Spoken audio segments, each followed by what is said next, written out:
Assalamualaikum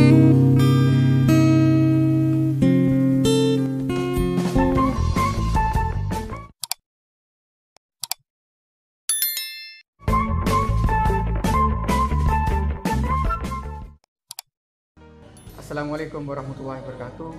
Alhamdulillah pada siang hari ini kami bersama dengan seorang guru, yaitu dengan nama siapa, Bu? Nama saya Atika. Yang guru mana? Yang guru di Guru di Mimo Al-Aziz Al-Jabbar, Kartasari.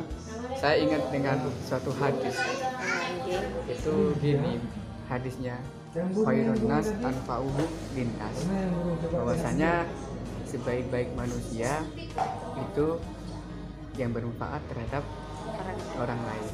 Jadi kalau menurut saya, seorang guru itu, menurut saya sendiri pribadi ya, seorang guru itu adalah bermanfaat terhadap orang lain, yaitu mengajarkan ilmu yang terus mengalir.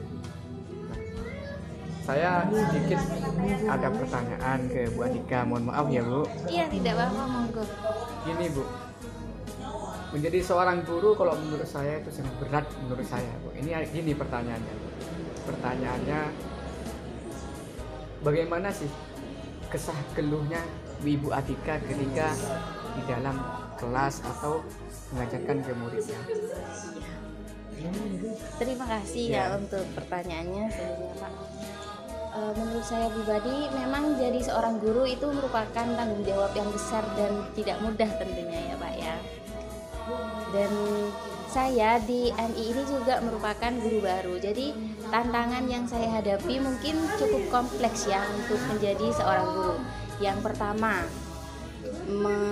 mengatasi kondisi kelas yang kadang tidak kondusif, yang muridnya kadang lari ke sana ke sini, juga menghadapi karakter murid yang beragam, yang banyak sekali yang harus saya pelajari dalam menjadi guru ini. Seperti itu Pak. Sudah seperti itu ya. Ya, alhamdulillah. Ya memang sebagai seorang guru memang sangat berat Bu. Ya, Nah, sangat berat sekali. karakter seorang anak, setiap karakter individu, setiap siswa itu pasti tidak sama. Pasti ada yang nakal, pasti ada yang cerewet, pasti ada yang ya dan lain-lainnya Bu. Nah, pertanyaan yang selanjutnya gini Bu, bagaimana versinya Ibu Atika untuk mengatasi anak yang nakal, anak yang cerewet, anak yang suka guyon di kelas itu? Kenakalan yang semacam itu, kalau menurut saya itu, kalau saya pribadi di dalam kelas, saya peringati dulu Bapak. Disuruh diam, dan kalau tetap tidak diam, pastinya akan ada punishment. Soalnya kalau nggak dikasih punishment, itu akan terbiasa seperti itu. Cuma kesulitannya di sini kembali lagi ke awal Bapak. Saya kan guru baru di sini dan masih muda, alhamdulillah. Itu juga menjadi apa ya, diremehkan lah oleh murid-murid saya, mungkin seperti itu. Nah, jadi tidak ada pilihan lain kecuali saya memberikan punishment atau pengurangan nilai mungkin. Ya, jadi ada suatu hukuman lah seperti itu. Iya, terhadap seorang siswa, agar seorang siswa itu ya bukan jerah lah, tidak mengulangi hal-hal yang kesalahan dan kenakalan. Nah, ini ngomong-ngomong Bu Atika ini kan masih muda kayaknya, masih cantik. Masih muda Pak. Nah, yang memotivasi seorang Ibu Atika ini apa menjadi seorang guru? Kan masih muda kan. Seharusnya kalau masih muda suka jalan-jalan, suka ini seperti itu. Yang memotivasi saya dari SD, saya emang sudah bercita-cita untuk menjadi seorang guru atau pengajar. Saya ingin ilmu saya berjalan. Oh iya, alhamdulillah. Iya, alhamdulillah. Dan juga saya ingin anak-anak atau generasi sekarang itu tumbuh dengan semestinya dan tidak salah pergaulan tentunya. Iya, saya pernah membaca salah satu buku. Iya. Ini gini bukunya. Seorang anak itu adalah suatu generasi, suatu bangsa. Bangsa yang besar yaitu bangsa Indonesia. Kalau seorang anak disirami dengan hal-hal yang buruk, pasti negara Indonesia ini pasti akan juga buruk.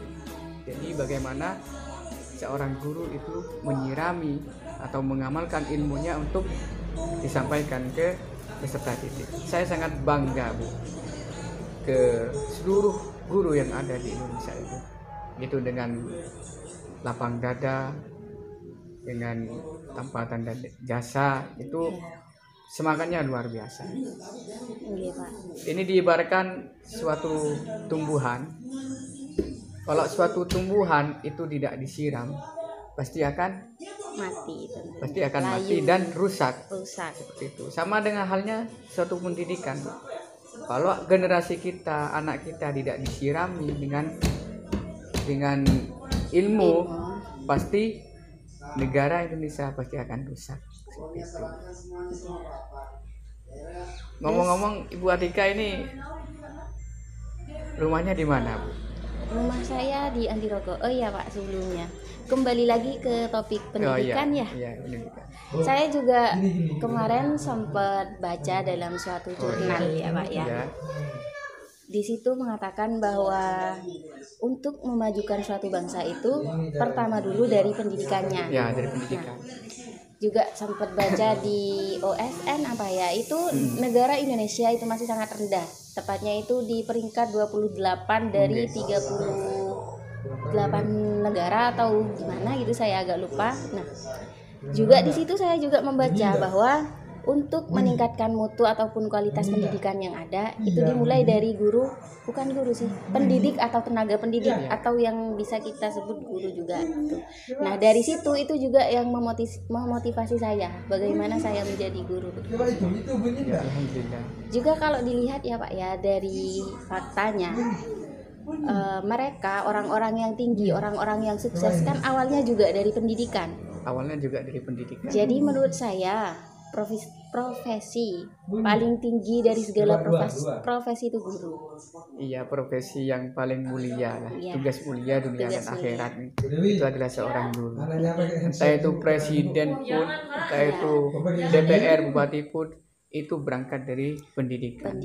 Itu pasti ada seorang guru yang membimbing beliau-beliaunya. Kan seperti itu kan, Bu? Iya kan, soalnya nggak ada orang hebat tanpa guru, Pak. Iya.